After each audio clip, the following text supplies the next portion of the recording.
Inilah rekaman CCTV yang merekam saat bocah berusia 2 tahun tiba-tiba keluar dari rumah di dekat toko cat di Jalan Brawijaya, Kabupaten Mojokerto. Diduga anak tersebut lepas dari pantauan orang tua dan lari ke jalan raya.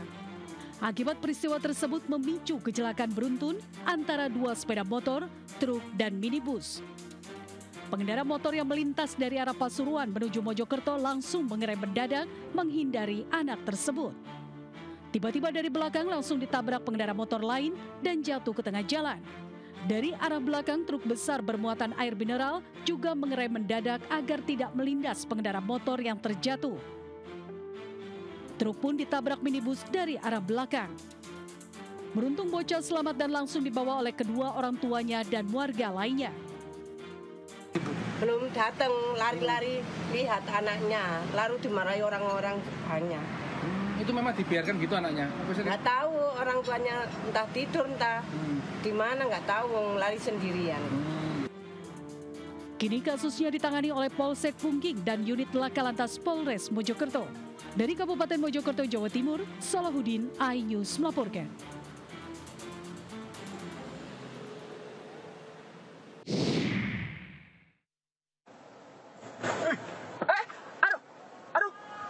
Kenapa, Pak? Matiin, Pak. Mobilnya kenapa, Pak? Iya, kok bisa mendadak? Inilah detik-detik pengendara mobil sedan warna hitam yang dikendarai oleh seorang wanita menabrak satpam di sekolah Unkrida, Tanjung Duren, Grogol, Petamburan, Jakarta Barat. Kencangnya tabrakan membuat satpam terpental. Bahkan pengemudi juga menabrak tiang hingga mobilnya ringsek. Kanit Lantas Grogol Petamburan AKP Arif Rahman Hakim mengatakan peristiwa terjadi saat pengemudi hendak menjemput anaknya pulang sekolah. Pengemudi menabrak korban yang sedang mengarahkan parkir. Diduga pengemudi yang bermaksud injak pedal rem malah menginjak pedal gas. Menjemput anaknya mau pulang, dia nginjak rem tapi salah nginjak gas. Akhirnya lompat, dirempet satpam atas nama inisial R. Satpam berinisial RB terluka di bagian kaki dan langsung dilarikan ke rumah sakit terdekat. Sementara kasus tidak berlanjut ke ranah hukum dan diselesaikan secara kekeluargaan. Dari Jakarta, Miftahul Gani, iNews melaporkan.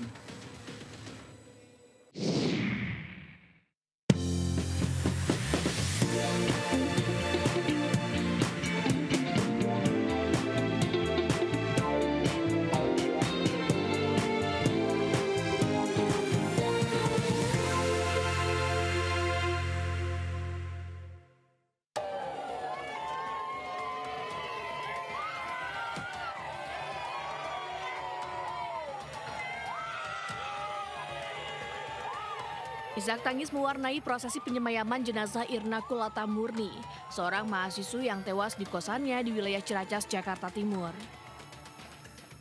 Jenazah disemayamkan di rumah duka di Kelurahan Engkair, Kecamatan Satarmese, Kabupaten Manggarai, Nusa Tenggara Timur. Pihak keluarga sangat terpukul karena meninggalnya korban. Keluarga meminta kasus meninggalnya korban diproses secara transparan dan berharap pelaku bisa dihukum seberat-beratnya. Ya tentu ini misalkan duka yang sangat mendalam ya. Dan harapannya itu ya kami akan menempuh jalur hukum ya.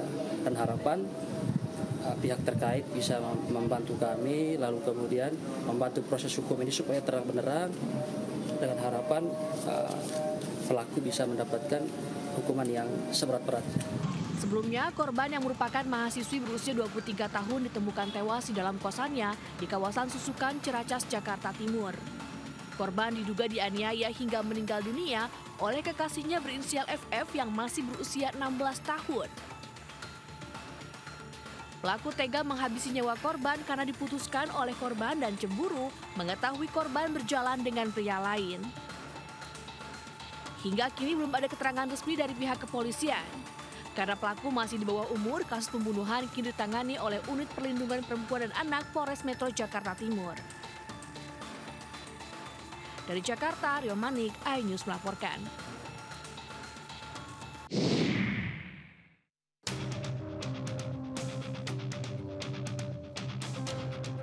Direktur Reserse Kriminal Umum Kombes Pol Wira Satya Triputra mengungkap 15 peran tersangka. Polisi menyebut motif para pelaku utama berencana melakukan pemindahan dana dari rekening dorman ke rekening penampungan. Dari ke-15 tersangka terbagi menjadi 4 tim atau klaster yang masing-masing memiliki peran tersendiri. Disebutkan tim atau klaster pertama merupakan otak penculikan. Kini polisi masih memburu 1 tersangka lagi, yakni EG yang kini ditetapkan sebagai DPO. Selanjutnya, tim gabungan dari Subdit Resmob dan Jatan Ras setelah melakukan serangkaian penyelidikan dan pendalaman dengan mengumpulkan keterangan saksi-saksi maupun alat bukti yang ada, alhamdulillah akhirnya kami berhasil mengamankan sebanyak 15 orang tersangka. Sementara dalam kasus penculikan dan pembunuhan tersebut ada keterlibatan oknum TNI Angkatan Darat. Disebutkan oknum TNI tersebut berperan sebagai penculik korban. Para tersangka sempat meminta dana operasional untuk menculik korban sebesar 5 juta rupiah. Selain 15 tersangka, polisi juga menampilkan beberapa barang bukti yang berhasil diamankan. Tim Liputan iNews melaporkan.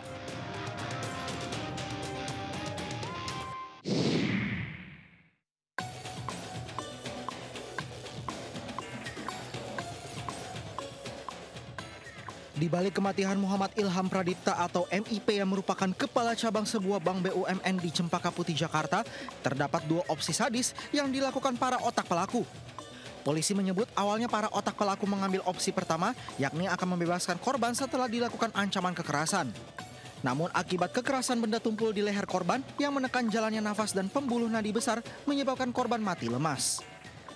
Opsi pertama, melakukan pemaksaan dengan kekerasan dan ancaman kekerasan. Setelah itu, korban akan dilepaskan. Kemudian, opsi yang kedua, melakukan pemaksaan dengan kekerasan dan atau ancaman kekerasan. Dan apabila berhasil, maka korban akan dihilangkan atau dalam arti kata, korban akan dibunuh. Sebelumnya korban diculik oleh 4 pelaku di parkiran sebuah pasar swalayan di kawasan Pasar Rebo, Jakarta Timur pada 20 Agustus 2025 sekitar pukul 14.00 waktu Indonesia Barat.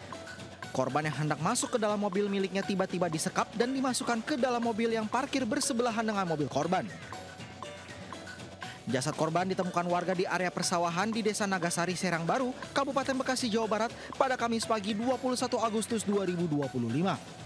Saat ditemukan kondisi mulut dilakban serta tangan dan kaki korban diikat. Jasad korban pertama kali ditemukan oleh seorang warga yang sedang menggembalakan hewan ternak. Polisi menangkap total 15 tersangka di beberapa lokasi berbeda. 4 pelaku yang diduga otak pembunuhan ditangkap di lokasi terpisah.